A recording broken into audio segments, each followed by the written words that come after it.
bienvenue sur F1 TV pour débriefer ce Grand Prix de Belgique de Formule 1, Ziv, avec sur ce magnifique circuit de Spa. On s'est régalé tout le week-end parce qu'il y a eu une météo absolument exceptionnelle et du coup, c'était la F1 sous ses meilleurs atouts. Vraiment, les plus beaux jours avec un public, on a eu 150 000 spectateurs sur les 3 jours. Ça donne presque un regain d'intérêt. Cet engouement populaire est rassurant. Oui, c'était génial. Il y avait la foule des grands jours, il y avait un soleil incroyable sur Francorchamps. On n'en a pas l'habitude. On a connu des années avec une pluie ou un brouillard incroyable. On ne voyait même pas la piste depuis les paddocks. Alors là, on s'est régalé. Et en plus, on a une très belle course, Pierre. C'est que, bon, effectivement, Hamilton a dominé son sujet, mais il est coutumier du fait, parce qu'il domine son sujet à fond, il est meilleur que son coéquipier. Bon, il gagne. Il a mission accomplie. Oui, c'est vrai que c'est sa 6e victoire cette année déjà, et que Nico Rosberg est de nouveau un peu passé à côté.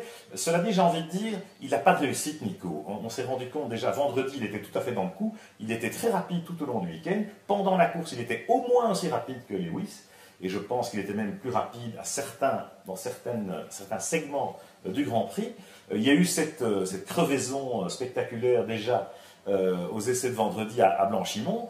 On est quand même à 306 km/h à Blanchimont. Et c'est vrai qu'on a eu un autre incident impliquant les pneus Pirelli. C'est évidemment Sébastien Vettel en course qui allait chercher ce podium derrière les deux Mercedes alors que Ferrari avait complètement loupé ses qualifications. Ziv, alors est-ce que c'est Pirelli qu'il faut mettre en cause dans ces deux incidents ?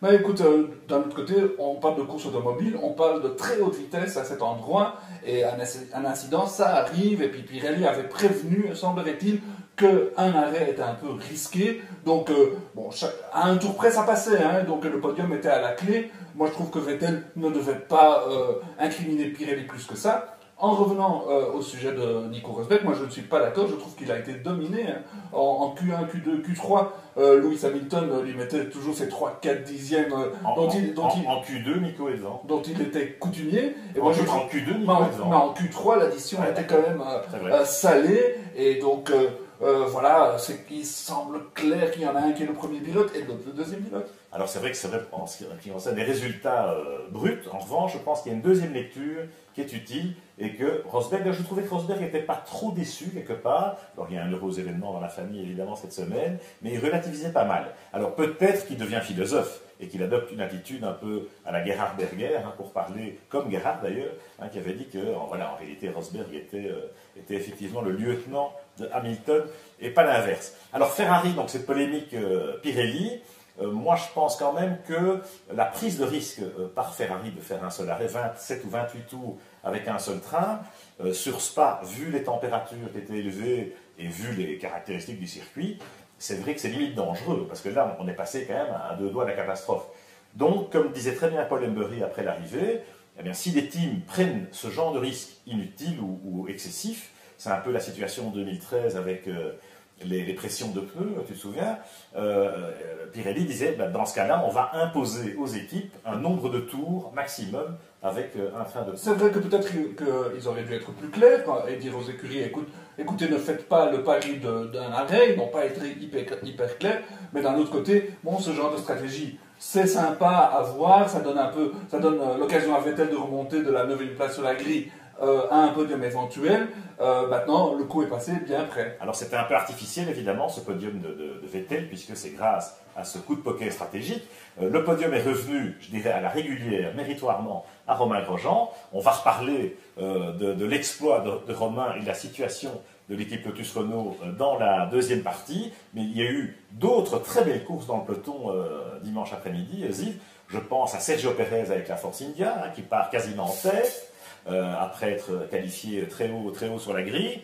Il y a eu Danny Kvyat qui a animé le peloton, alors que Ricciardo malheureusement a été contraint à l'abandon. Encore un problème chez Red Bull Renault. Pareil chez Toro Rosso, avec Max Verstappen qui fait une remontée du feu de Dieu, et le pauvre Sainz, lui, qui reste sur le carreau. Oui, Sergio Pérez, c'était très sympa de le voir performer de la sorte, parce que il s'est retrouvé en deuxième position, de manière tout à fait régulière, hein, donc sans incident de course. Donc cette Force India, elle avançait du tonnerre, bien aidée par le moteur Mercedes. En plus, Pérez a souvent été dominé cette saison par Hülkenberg, donc c'est sympa de le voir émerger. Voilà, c'est bien pour cette petite équipe qui, dans le fond, Pierre réussit très bien avec un tout petit budget. Donc, au niveau de l'investissement par rapport aux résultats, je trouve que Force India, ils sont bons. Hein. C'est le meilleur rapport qualité-prix du paddock, Oui. c'est connu. Alors c'est vrai que la bagarre pour la 5e place du championnat des constructeurs est très serrée. Lotus est passé devant grâce au podium de Romain pour un petit point seulement, ce qui veut dire que c'est loin d'être joué, on a encore 8 Grands Prix devant nous. Il y a également Toro Rosso qui peut s'en mêler, et puis devant Red Bull, voire même Williams. Williams est un peu passé à côté de son Grand Prix, Ziv. Oui, j'ai parlé à Massa juste après la course, il ne s'expliquait pas pourquoi avec les pneus les plus soft, la voiture n'avançait pas. Ça, il n'avait aucun grip, il n'avait aucune sensation, il était très déçu, malgré tout soulagé de ramener une 6e place. Bon, c'est des points sont les bienvenus, mais dans le fond, Williams ambitionnait un podium, c'est clair. Et Felipe, quand même, a pris encore une petite claque avec Valtteri Bottas, son équipier, qui s'était qualifié devant et qui, sans l'étonnant incident de l'erreur de pneumatique au stand, aurait terminé peut-être certainement devant lui. Voilà ce qu'on peut dire, en tout cas, à chaud comme ça, de ce Grand Prix de Belgique, dans un premier temps, puisqu'on revient naturellement sur F1 TV pour évoquer l'exploit de Romain Grosjean et la situation pas très claire de Lotus et Renault en F1.